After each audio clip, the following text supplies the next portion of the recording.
Hello friends, good morning. তোমরা সবাই কেমন আছো? আশা করছি তোমরা সবাই খুব খুব ভালো আছো, আর আমরাও খুব ভালো আছি। অনেক দিন পর একটি নতুন ভিডিও নিয়ে তোমাদের কাছে চলে এসেছি।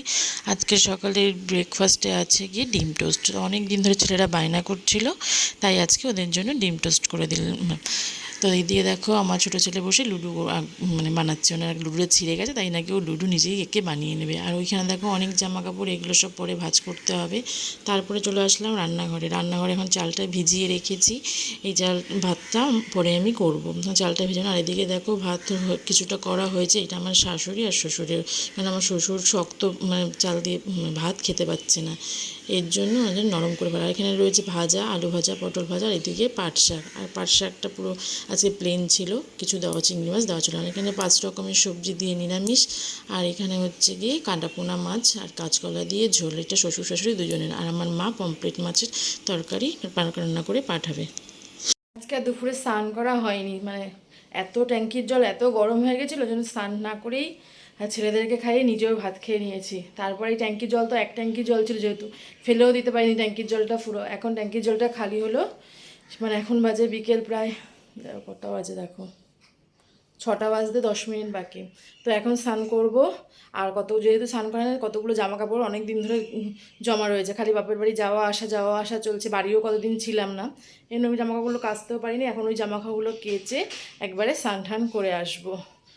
তো আর এই এই স্নান না করে থাকলে ভাত খেতেও আমার অস্বস্তি হয় আমার।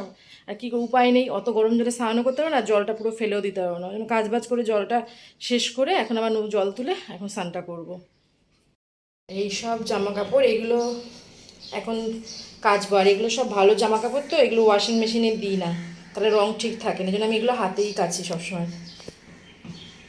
তোমাদেরকে দেখালামই তো কত জামা কাপড়, ছেলেদের এই কদিন ওই বাড়ি, আমার বাপেরই যাওয়া আসা করেছে, ওই বাড়িতে পরেছে যে জামা, সব ভালো ভালো জামাগুলো, বাড়িতে পরা জামা কাপড় তো এই বাড়ি থাকলে যে জামা কাপড়গুলো পরে সেগুলো কোথাও গেলে নিয়ে যাই না, আলাদা একটা সেট থাকে, সেখানে গিয়ে সেগুলোই পরে যায়। আবার ছেলে কোচিনে যায়, সেই 3-4টে টি শার্ট জমে রয়েছে, সব নিয়ে এখন শুধু ছেলেদের জামা কাপড় ওর মধ্যে। আমারটা কটা আছে, 2টো কুর্তি ওর মধ্যে আমার আছে, কিন্তু বরের শার্ট, বিছনার নতুন চাদরগুলো সব রেখে দিয়েছি, ওগুলো আবার কালকে ভিজাবো। আজকে এই কটা কেচে স্নান করে আসবো এখন। আর দেখো, স্নান করতে যাওয়ার আগে এই বিছানাটা একটু গুছিয়ে নিলাম, বিছানাটা ঝেড়ে ঝুড়ে রাখলাম, কেন সন্ধ্যা ওদের পড়াতে আসবে আন্টি। আর ঘর ফরও একটু ঝাটফাট দিয়ে পরিষ্কার করে রেখে দিয়ে গেলাম। তারপর দেখো, সন্ধ্যার টিফিনে আমার বর বললো আজকে একটু চাউমিন নিয়ে আসে, বাড়িতে আছে, একটু চাউমিন খাই। তো এইখানে আমার ছোটো ছেলের খাওয়া হয়ে গেছিলো, আর এই দেখো বড়ো ছেলে খাচ্ছে। এই আমার ছোটো ছেলে খেয়ে দিয়ে, আর মেজো ছেলের প্লেটটা তোমাদেরকে দেখলাম, তারপর তোমাদেরকে একটু হাই করে নিল। এই যে তারপরে খেয়ে একদম রেডি হয়ে পড়েছি রাত্রিবেলা। আজকের খাবারটাও আজকে আসবে বাইরে থেকে। আমার বরের আজকে ঘরের কিছুই খেতে ইচ্ছা করছে না, সন্ধ্যা থেকে বলছে চলো একটু রেস্টুরেন্টে যাই। আমি না, আমার আজকে ভালো লাগছে না, গরমে আমি যাবো না। তারপরে বাধ্য হয়ে বললো তাহলে চলো খাবার নিয়ে আসবো। তো এখন ওই জন্য রেডি হয়ে পড়েছি, কেন ওকে তো করতেই হবে। চলো তাহলে বাইরের খাবার নিয়ে আসি, তাহলে তুমি। তারপরে সেই খাবার আনতে রেডি হয়েছি।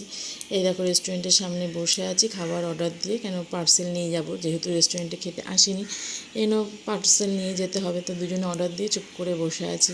আর এই দেখো এই রেস্টুরেন্টে দিয়েছি, এখানকার বাটার নান আর বাটার চিকেন মশলাটা এত ভালো হয় খেতে, কিন্তু সেদিনকে যে খাবারটা নিয়েছিলাম একদম ভাল লাগেনি। তো কী করবো, সেই লোভে পড়ে নিয়েছিলাম, তো নিয়ে তো আর ভাল লাগলো না। আর আমার বর এই দেখো বসে বসে কী করবে, তোমাদেরকে একবার জুম করে মেনুগুলো সব দেখিয়ে দিচ্ছে। সবিতা ফাস্টফুড সেন্টার লেখা আছে ওপাশটা। যাই হোক, এখানকার বাটার নান খুবই ভালো ছিল। এবার জানি না এটা কেন পার্সেল বলে হয়তো খারাপ, রেস্টুরেন্টে বসে গেলে হয়তো ভালো হতো।